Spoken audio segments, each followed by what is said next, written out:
I wonder about us. I wonder about the sheep that we are attending. I wonder about the fact that we may allow ourselves to stay entranced when there is a burning bush right next to us.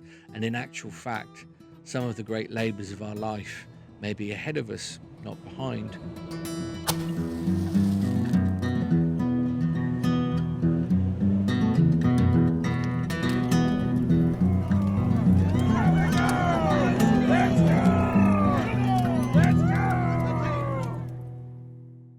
So, where do you go when you want to get away from it all?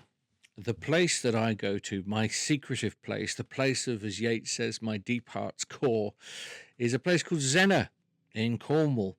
Now, I am not the first artiste to discover Zennor. Who else has been at Zennor? Well, there was a lot of wild painters, great light, you see. There was Patrick Heron, I suppose, highest amongst them. There was D.H. Lawrence, he had a grow for the place. Alistair Crowley, not my cup of tea, he was there too. So a lot of us have made their way over for rehydration in the far west of Britain, this place we called Zennor in Old Kernow. So I was staying above a pub. I was staying above a pub called the Tinner's Arms. You don't have a huge amount of options in Zennor.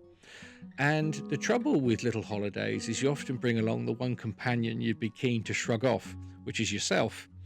And so there I am in a little room above a very lively pub with Simply Red endlessly on rotation for some reason coming up through the floorboards.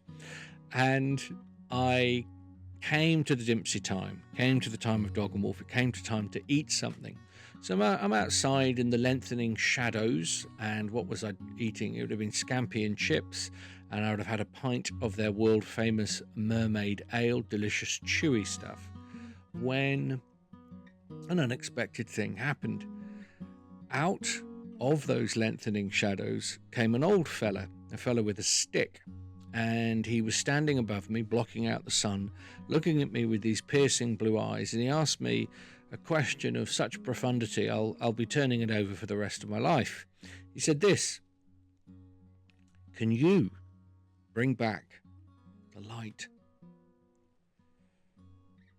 Well, I chewed on that and I said, could you repeat the question? He said, can you bring back the light?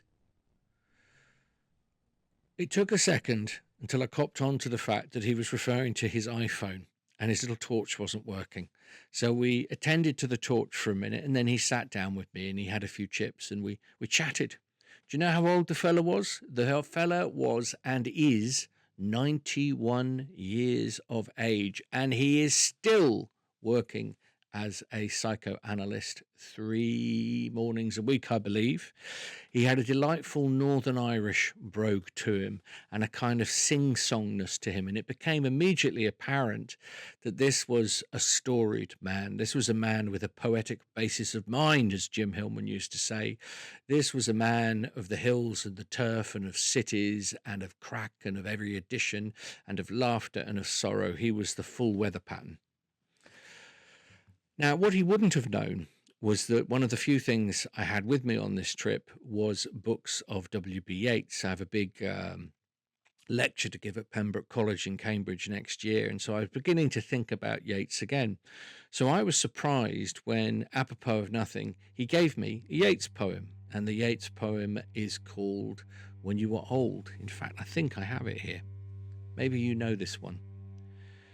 When you were old and grey and full of sleep, and nodding by the fire, take down this book and slowly read and dream of the soft look your eyes had once and of their shadows deep.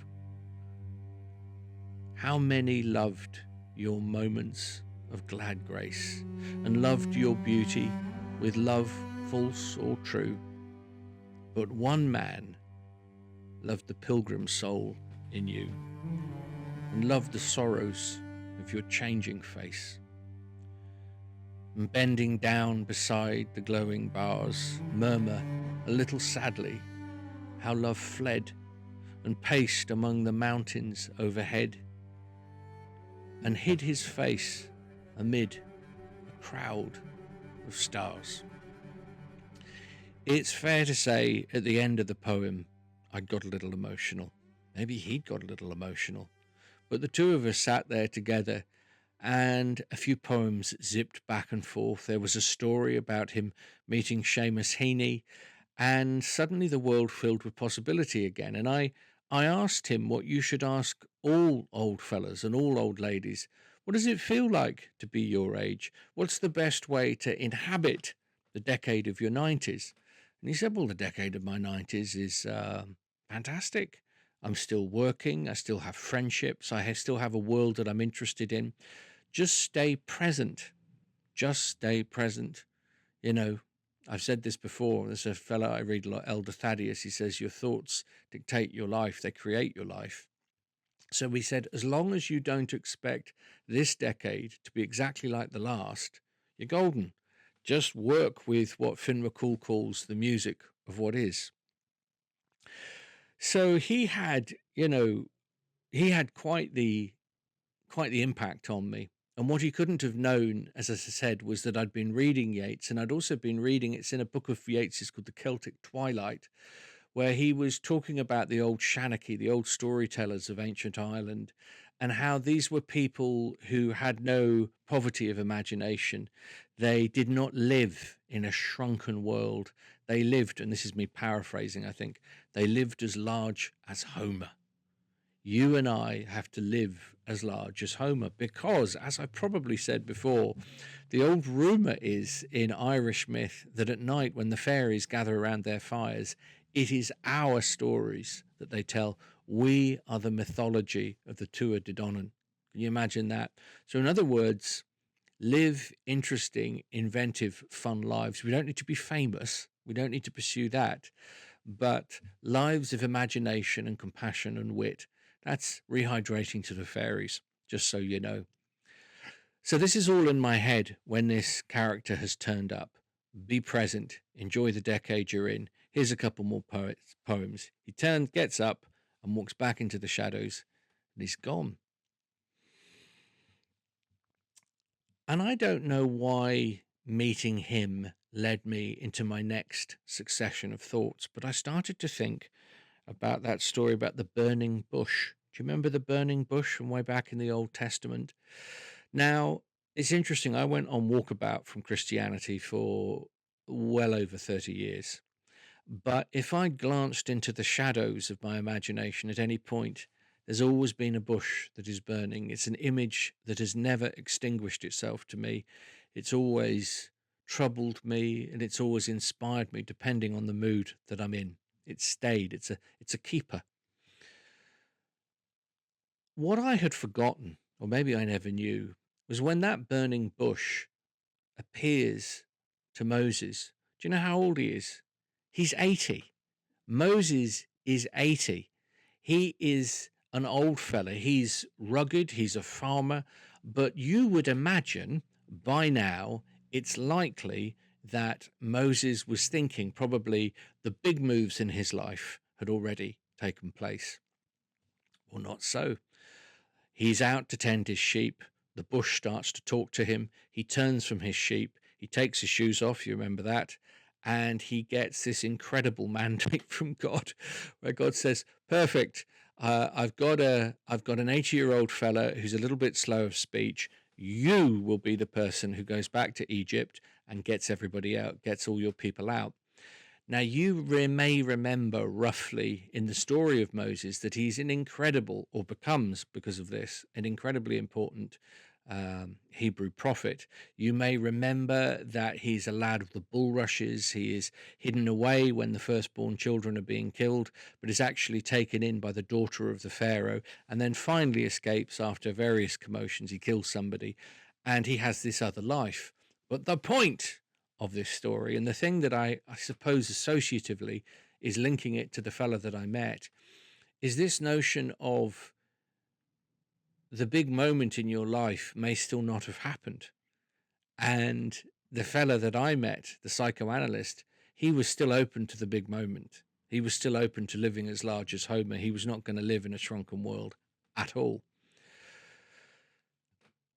I'm particularly moved by the story of Moses because Moses actually tries to tries to duck out of the deal. Do you remember it? And he says, listen, I'm not I'm not a great public speaker.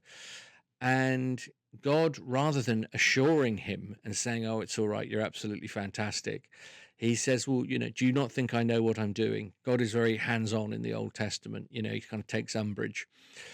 And so what we have is an old fella who is self-conscious and probably ashamed about the way that he speaks, going back to take on, in the most beautiful sense of the word, this heroic task.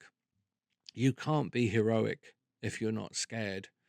Heroism is not a macho endeavor. It is a beautiful thing, and it gets slandered a lot these days, but people are mistaken, I think. So I'm thinking about his age, and I'm thinking about the issue of the tongue, because I looked at a lot of old commentaries that speculate about what is going on in these few lines that we have of Moses. What's wrong with him? Is it that he had a speech impediment? Is it that he had a lisp? Is it that he couldn't speak Egyptian? Or could it be, and this is in old rabbinical texts, that he'd had a burning coal put on his tongue as a form of punishment and couldn't speak properly? We don't know. But as a metaphor, I would hazard a guess that all of us feel at some point we've gone through something that has put a burning coal on our tongue, that we are lessened or limping in some way. And the notion that God is speaking to us and saying, it's you, and I want you to speak directly from that place within you, the place possibly of your own wound, and can you grow corn from that wound, which helps other people? In Orthodoxy, there's an idea that when he was at the burning bush, Moses briefly saw what they call the uncreated energies of God, which is an enormous thing, as if it isn't an event already. There's a lot of speculation that the burning bush is an image of the coming church. There's a lot of speculation that the burning bush is the coming of Mary. There's a lot of speculation that the burning bush is the arrival of Yeshua, of Jesus himself. But I wonder about us. I wonder about the sheep that we are attending. I wonder about the fact that we may allow ourselves to stay entranced when there is a burning bush right next to us. And in actual fact, some of the great labors of our life may be ahead of us, not behind. We should take courage. Can we be enough, heartbroken but heart opened as we are, to speak from these mouths even with the burnt tongues? Well, I met someone. I was lucky enough to meet someone on my journey down to Zennor the other week that did that for me, that spoke like that. And I wonder who in your life is doing that. And are you going to do it for others? Onwards.